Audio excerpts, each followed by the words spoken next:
చంద్రబాబు చిరకాల ప్రత్యర్థి అడ్డంగా దొరికిపోయారా? అధికారాన్ని అడ్డం పెట్టుకొని పెద్దిరెడ్డి రామచంద్రారెడ్డి అటవీ భూములను కబ్జా చేశారా? ఆ కబ్జాకి చెందినటువంటి ప్రాథమిక నివేదిక ఇప్పుడు ఆంధ్రప్రదేశ్ ప్రభుత్వానికి అందిందా? చంద్రబాబు గారు పెద్దిరెడ్డి రామచంద్రారెడ్డి మీద చర్యలు తీసుకోబోతున్నారా అంటే అవుననే సమాధానం ఇస్తున్నారు కొంతమంది రాజకీయ విశ్లేషకులు. ఈ నేపథ్యంలోనే ఇదే అంశం మీద మనం విశ్లేషణ చేసుకుందాం. ప్రస్తుతం మనతో పాటున్నారు ప్రముఖ సీనియర్ జర్నలిస్ట్, ప్రముఖ రాజకీయ విశ్లేషకులు దుర్గా వడ్లమణి గారు. వారితో మాట్లాడుతారు. దుర్గారు నమస్తే అండి. దుర్గారు, అధికారాన్ని అడ్డం పెట్టుకొని పెద్దిరెడ్డి రామచంద్రారెడ్డి గారు గత ప్రభుత్వంలో ఆయన అటవీ భూములను కబ్జా చేశారని, ఆ కబ్జాకి సంబంధించినటువంటి ప్రాథమిక నివేదిక ఇప్పుడు ఆంధ్రప్రదేశ్ ప్రభుత్వానికి అందిందని, చంద్రబాబు గారు తన చిరకాల ప్రత్యర్థి అయినటువంటి పెద్దిరెడ్డి రామచంద్రారెడ్డి మీద చర్యలు తీసుకోబోతున్నారు అన్నట్లుగా కొన్ని వార్తలు వస్తూ ఉన్నాయి. ఏంటి, వీటిని ఎలా చూడాలి? అంటే ఇక్కడ చర్యలు ఏదో కోపంతోటో మరోటో కాదు. మీకు గుర్తుంటే పెద్దిరెడ్డి ఏమన్నాడు, నేను చంద్రబాబు నాయుడు కొట్టాను అన్నాడు గతంలో కదా, మీకు గుర్తుందా? కాలేజీలో ఉండగా నేను కొట్టానని. దాని మీద చాలా కథనాలు వచ్చాయి, వివరాలు కూడా వచ్చాయి. ఆయనకి ఈయనకి సంబంధం లేదు, అసలు ఈయన సబ్జెక్ట్ వేరు, ఆయన సబ్జెక్ట్ వేరు, ఇయర్స్ కూడా తేడా ఉన్నాయి. అంటే వాళ్ళు అబద్ధాన్ని నిజం చేయడానికి ప్రయత్నిస్తారు వైసీపీ వాళ్ళు. అయితే ఒక్కొక్కళ్ళుగా చూసారా, పులి బోన్లో పడ్డట్టుగా ఈ అవినీతి మరకలతోటి ఒక్కొక్కళ్ళు బయటకు వస్తున్నారు. మనం ఈ 75.5 ఎకరాల గురించి గతంలో కూడా చెప్పాం. ఇది ఈయన పొంగనూరు దగ్గర ఏదైతే ఉందో పులిచెర్ల మండలం మంగళంపల్లి రెవెన్యూలో 75.5 ఎకరాలు ఈయన కుటుంబం పేరు మీద ఉంది మొత్తం. ఈయన పేరు మీద, ఈయన కుటుంబం పేరు మీద. అక్కడ మీకు ఇంకో విషయం ఏంటంటే, చక్కగా ఒక పెద్ద వాళ్ళు బిల్డింగ్ కట్టుకున్నారు అక్కడ, అంటే గెస్ట్ హౌస్ లాగా. మళ్ళీ తార్ రోడ్ వేయించుకున్నారు. తార్ రోడ్ ఎవరి సొమ్ముతో తెలుసా? ప్రభుత్వ సొమ్ముతో. అంటే రెవెన్యూ శాఖకి సంబంధించి అక్కడ ఆ డబ్బులు ఏవైతే ఉంటాయో వాటితో ఒక తార్ రోడ్ వేయించేసుకున్నారు. ఇంకెంతకంటే దారుణాలు ఏమన్నా ఎందుకండి? వీళ్ళందరూ ఏమనుకుని ఇట్లా చేశారు? ఆయనేమో ప్యాలెస్లు కట్టించుకుంటాడా? పైగా నిన్నేమంటాడు అంబటి రాంబాబు, మీకు వాడుకోవడం తెలీదు ప్రభుత్వ భవనాల్ని. మేము వైజాగ్లో ఒక అదేంటి ఎక్కడది రిషికొండ దగ్గర ఒక పెద్ద భవనాన్ని కట్టించి ఇచ్చాము, ఇక దాన్ని ఎలా వాడుకోవాలో లోకేష్కి తెలియట్లేదు. లోకేష్కి ఎందుకు తెలుస్తుంది? సంబంధం ఏంటి? తుంటిమి కొడితే పళ్ళు రాలే అని అది ఎవరికి తెలియాలి? వైజాగ్లో ఉండే ఆ కన్సర్న్డ్ ఎమ్మెల్యేకి తెలియాలి, లేదు రెవెన్యూ శాఖకి తెలియాలి, సాంస్కృతిక శాఖ లేదా పర్యాటక శాఖకి తెలియాలి. సో వాళ్ళు ఆలోచించుకుంటారు. ఇప్పుడు అది ఐటీ శాఖ తీసుకుంటే అప్పుడు లోకేష్ ఆలోచించాలి. అది ఐటీ శాఖకు కూడా పనికిరాదు. పోనీ ఐటీని అక్కడ పెడదామంటే కూడా, అంటే అది ఎటు కాకుండా ఒక కుటుంబం ఉండడానికి వాళ్ళు నిర్మించుకున్నారు. కాబట్టి ఇవన్నీ ఎందుకు చెప్తున్నామంటేనండి, ఒకదాని నుంచి ఒకటి లింకులు. అంటే జగన్మోహన్ రెడ్డి ఎంత తిన్నాడో అందులో ఒక 4వ వంతైనా ఒక్కొక్కడు తినాలని అన్న కంకణం కట్టుకున్నాడేమో. మనం విజయసాయి రెడ్డి గారిని చూసాము. నాకు అసలు సొంత ఇల్లు లేదు, నేను అద్దె ఫ్లాట్లో ఉంటున్నానంటాడు ఆయన. ఆయన రిజైన్ చేసి వెళ్ళిపోయాడు. ఆయన ఎందుకు రాజ్యసభ సభ్యత్వానికి రాజీనామా చేశాడు? ఇంకా పార్టీ ప్రాథమిక సభ్యత్వానికి చేయలేదు, చేస్తా అన్నాడు. మరి ఇప్పుడు పెద్దిరెడ్డి కూడా అదే బాటలో వెళ్తాడా?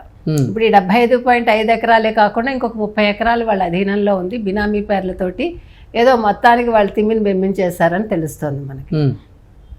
అంటే అసలు ఇవి ఎలా ఉన్నాయంటే ఆశ్చర్యంగా ఉంది మనకు. అసలు ఎక్కడ చూసినా అవినీతిమయం. పొద్దున తెల్లారు లేస్తే మనం రోజు ఇవే మాట్లాడుకోవాల్సి వస్తుంది. ప్రజలకు సంబంధించి ప్రజల భూములు కావచ్చు, అటవీ భూములు అనేది ప్రభుత్వానికి సంబంధించింది. అటవీ భూముల్లో జంతువులు ఉంటాయా, లేకపోతే ఇలాంటి క్రూర జంతువులు ఉంటాయి? పెద్దిరెడ్డి లాంటి క్రూర జంతువులు అంటే జంతువులను కూడా మాయం చేసేసి వీళ్ళు ఆక్రమించేసి ఇంకా పశుపక్షాదుల్ని లేకపోతే జంతువుల్ని మీరు బతకనివ్వరు అనమాట. పశు సంపద ఉండదు మనకి. తర్వాత అటవీ సంపద అంతా మీరు దోచేసుకోండి, దాన్ని మీరేమో ఎక్స్పోర్ట్ చేసేసుకోండి. ఓ పక్క ఎర్రచందనం దొంగలు మనం చూసాము. ఈయన కొడుకు చేసిన వ్యవహారాలు మనకు తెలుసు శేషాచల అడవుల్లో. దాని మీద కూడా పవన్ కళ్యాణ్ అప్పట్లో సీరియస్ అయ్యాడు, మీకు గుర్తుంటే. అంటే ఈయన ఓ పక్క మైనింగ్ అంటాడు, ఆ మైన్స్ దోచేసుకుంటారు. ఓ పక్క పులివర్తి నాని మీద మీకు దాడి గుర్తుంది, 50 కోట్ల ఫైన్ వేసాడు ఆయనకి అప్పట్లో. అంటే పెద్దిరెడ్డి ఒక జగన్మోహన్ రెడ్డి అనుకుంటే జగన్మోహన్ రెడ్డిని మించిపోయి ఎందులో నా చెయ్యలేదు అంటున్నాడు. అన్నింట్లో ఆయన హస్తం ఉంది ఇప్పుడు. ఓకే, అసలు ఏ శాఖ తీసుకోండి, అంటే ఇటు మైనింగ్ అంటే అసలు మైనింగ్లో ఇలాగ డబ్బు వాళ్ళకి ఎలా వస్తుందండి? మైనింగ్లో కట్టలు వస్తుంది, అది సరిపోదా? మళ్ళీ శేషాచలం అడవులు. పోనీ అది సరిపోదా? ఇప్పుడు అటవీ భూములు ఆక్రమించి నువ్వు అక్కడ అంత ఇల్లు కట్టుకుని ఏం చేస్తావు? దొల్లుతావు పడుకుని. ఏంటి అది అసలు? ఎవడి సొమ్ముతోటి మీరు ఎంజాయ్ చేస్తున్నారు?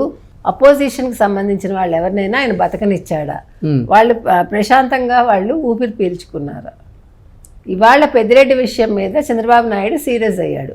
కేబినెట్ మీటింగ్ ఉంది కాబట్టి దాంట్లో దీని మీద చర్చించి వాళ్ళు ఇవాళ ఒక నిర్ణయం తీసుకుంటారు. ఎందుకంటే ఆల్రెడీ వాళ్ళు కావాల్సిన సమాచారాన్ని సేకరించుకున్నారు ప్రతి ఒక్క అంశం మీద. ఇప్పుడు తెలుగుదేశం కూటమి ఏం చేస్తోందంటే తొందరపడి అరెస్టులు లేకపోతే తొందరపడి ఏదో చేయట్లేదు. ప్రతి దాని మీద వాళ్ళు వివరంగా మొత్తం తీసుకున్నాక సమాచారం వాళ్ళ దగ్గర ఎవిడెన్స్లు ఉన్నాకే వాళ్ళు ముందుకు అడుగేస్తున్నారు. కాబట్టి ఇవాళ చంద్రబాబు కూటమి కూడా అదే చేస్తాం. చంద్రబాబు గారు ఆల్రెడీ సీరియస్ అయ్యారు. అంటే అసలు జగన్మోహన్ రెడ్డి ముఖ్యమంత్రిగా ఉన్న సమయంలో అధికారాన్ని అడ్డం పెట్టుకొని వివిధ శాఖలకు చెందినటువంటి మంత్రులు అసలు అన్ని శాఖల్లో కూడా భారీగా అవకతవకలకి అవినీతికి పాల్పడ్డారని, మరీ ముఖ్యంగా పెద్దిరెడ్డి రామచంద్రారెడ్డి గారు తన శాఖలే కాకుండా ఇతర మంత్రులకు సంబంధించినటువంటి శాఖల్లో కూడా ఆయన వేలు పెట్టేవారని, వాటిల్లో కూడా భారీ అవినీతికి పాల్పడ్డారని, మైనింగ్లో కానీ ఇసుకలో కానివ్వండి, ఇలా అంటే మద్యంలో కానీ ప్రతి ఒక్క దాంట్లో అతని పేరు వినిపిస్తూ ఉంది. ఏంటి ఇంత అవినీతి చేసినటువంటి వారి మీద ఇప్పుడు ఆంధ్రప్రదేశ్ ప్రభుత్వం ఎటువంటి చర్యలు తీసుకోబోతుందంటే ఏం చెప్తారు? మీరు చెప్పినట్టుగా మద్యం తర్వాత ఇదేంటి మైనింగ్, మట్టి మర్చిపోయారు. మట్టి, ఇసుక, ఎర్రచందనం, ఇప్పుడు అటవీ భూములు, ఇంకేమొస్తాయో మనకి తెలియదు. అంటే మనకు తెలియనివి ఇంకా చాలా ఉంటాయి. ఇలా ఒక్కొక్కటి బయటకు వస్తూనే ఉన్నాయి మనకి. అంటే ఇంత తిన్నా కూడా ఇంకా బకాసురుడిలాగా ఆయన కడుపు నిండట్లేదు అనమాట. కంచాలు అంటారు, బళ్ళు పంపించేవాళ్ళు కదా బకాసురుడికి. అలాగా ఈయన ఇంత మొత్తం బళ్ళ కొద్దీ డబ్బులు మింగినా కూడా అన్ని శాఖల్లోనూ ఇంకా ఆయనకు సరిపోట్ల. సో దీన్ని బట్టి మనకి ఏమర్థం అవుతుందండి, జగన్మోహన్ రెడ్డి ఒక్కటే ఉద్దేశంతో పదవిలోకి వచ్చాడు. నేను దోచుకుంటాను, నా కింద ఉండే మంత్రులు వాళ్ళ శాఖలు కూడా వాళ్ళకి ఎలాగా తెలియదు, ఏదో పేరుకి ఒక శాఖని వాళ్ళకి అప్పచెప్పి మీరు మీకు నచ్చినట్టు దోచుకోండి, నాకు ఎదురు చెప్పకండి, నాకు ఇంత ఇచ్చేసేయండి. అలాగే జరిగింది. మొత్తం రాష్ట్రాన్ని సర్వనాశనం చేసి సంక్షేమ పథకాలను 2 లక్షల కోట్లు ఇచ్చానంటాడు. ఇప్పుడు ఆ 2 లక్షల కోట్లు అసలు ఎవరికి ఇచ్చాడు? అది 1 కోటి మందికి ఇచ్చాడా? మొత్తం మీద 40 లక్షల మందికి ఇచ్చాడా? 80 లక్షల మందికి ఇచ్చాడా? అవి కూడా మనకి లెక్కలు బయటికి రావాలి. ఎందుకంటే ఈ 2 లక్షల కోట్లలో ఎంత మింగేశాడు, మొత్తం 11 లక్షల అవినీతిలో ఎంత మింగేశాడు, ఈ పెద్దిరెడ్డి అసలు ఎంత మొత్తం స్కామ్ చేశాడు, ఎంత అవినీతిలో ఈయన ఎంత తిన్నాడు, ఇవన్నీ కూడా లెక్కలు బయటికి రావాలండి. ఇది త్వరితగతిని ఇవన్నీ చేసి ఒక్కొక్కరిని జైల్లో వేయమని మాత్రం ప్రజలు కోరుకుంటున్నారు. ఎందుకంటే ఇప్పటికే జనాలకి కోపం వస్తుంది. ఇంత లేట్ ఎందుకు చేస్తున్నారు మీరు? 7 నెలలు అయింది, ఒక్క అరెస్ట్ జరగలేదు. అసలు జగన్మోహన్ రెడ్డి అరెస్ట్ వెంటనే జరుగుతుంది అనుకుంటే అది కూడా జరగలేదు కదా. సరే మీకు అవన్నీ ఎవిడెన్స్లు కావాలి, అవన్నీ ఓకే, కానీ ఈ జగన్మోహన్ రెడ్డి కుడి చెయ్యో ఎడం చెయ్యో వాళ్ళని ముందు వెయ్యాలి కదా. అది వేసేస్తే కొంచెం ప్రజలలో ఒక నమ్మకం వస్తుంది కూటమి ప్రభుత్వం మీద. ఓకే అండి, థ్యాంక్ యూ సో మచ్.